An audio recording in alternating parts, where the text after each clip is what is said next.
Nobody talks about how exhausting it is to be perceived, not observed, not judged, just seen. The simple act of existing in front of other people, being tracked, registered, responded to, costs something.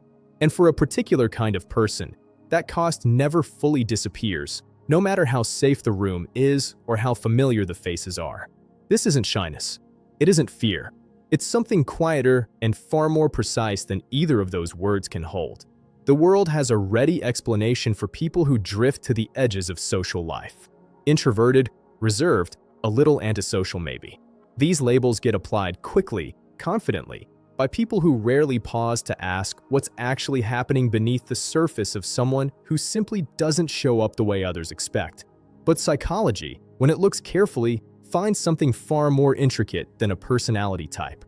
It finds a fundamentally different relationship between a person and their own cognitive resources, one that makes frequent, effortless socializing not just tiring, but genuinely costly in ways most people never have to calculate.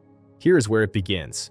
The human nervous system doesn't process social environments the same way in every person.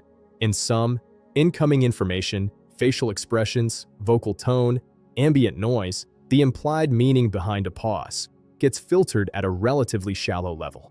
Enough to function, enough to connect, but not so much that every interaction becomes a dense field of data requiring constant interpretation. For others, that filtering simply doesn't work the same way. The nervous system stays wide open, registering everything at once, processing social situations with a depth and intensity that operates more like a continuous background computation than a casual exchange. Neuroscientists refer to the underlying mechanism as sensory processing sensitivity, and what it produces in lived experience is a social world that feels, at all times, profoundly loud. What makes this particularly disorienting is that the person experiencing it often cannot easily explain it to others. The exhaustion is real, but it leaves no visible mark. There is no evidence to point to, no measurable injury, no identifiable moment where something went wrong. It simply accumulates, silently, beneath a surface that can appear entirely composed. This is why leaving a conversation can feel like finishing something, not abandoning it, finishing it. The mind has been running hard, and stepping away isn't retreat so much as decompression. It is the cognitive equivalent of closing 40 browser tabs that were all open simultaneously, all running, all drawing power you didn't consciously allocate. But this is only part of the picture, because what drives these people away from social frequency isn't only the processing cost, it's also what they discover about the alternative. Solitude, for this kind of mind, is not emptiness. It's resolution. The inner world is not a waiting room between social events. It is the primary environment. It's where thinking happens fully, where emotion gets examined rather than performed, where the noise-to-signal ratio finally inverts and something close to clarity becomes possible. When people describe a love of being alone as something they have to apologize for, or explain, or frame carefully so others don't misread it, what they're actually describing is a preference for the place where their mind finally gets to work without interference. And over time, that preference stops feeling like a quirk. It begins to feel like a form of self-knowledge, an honest reckoning with what the mind actually needs to function at its best. This internal orientation rewires something important. It makes self-sufficiency not a coping strategy, but a default architecture. Emotional processing becomes a private act, not because vulnerability is frightening, but because the process of sitting with something, turning it carefully, understanding it from the inside. That is how these minds actually work. Sharing emotion prematurely, before it has been understood internally, can feel like handing someone else a puzzle you haven't finished assembling yourself. It doesn't feel dishonest. It just feels incomplete, which creates a pattern that looks, from the outside, like distance, but is actually something closer to rigor. And then there is the question of what conversation actually means to them. Because people who rarely socialize are not indifferent to connection. They are, in many cases, intensely drawn to it, under specific conditions. What they cannot sustain is connection as a maintenance obligation. The check-in carries no real information. The conversation that exists to confirm a relationship is still there, rather than to actually advance anything between two people. These exchanges feel to them not merely dull, but quietly fraudulent. a social contract being honored in letter but not in spirit. And honoring things in letter alone goes against something fairly deep in how they're wired. So they contract. They become selective in ways that appear antisocial but are actually a form of precision. The relationships they do maintain tend to be disproportionately real, built on a mutual understanding that silence is permitted, that absence doesn't signal indifference, that conversation earns its existence by actually meaning something.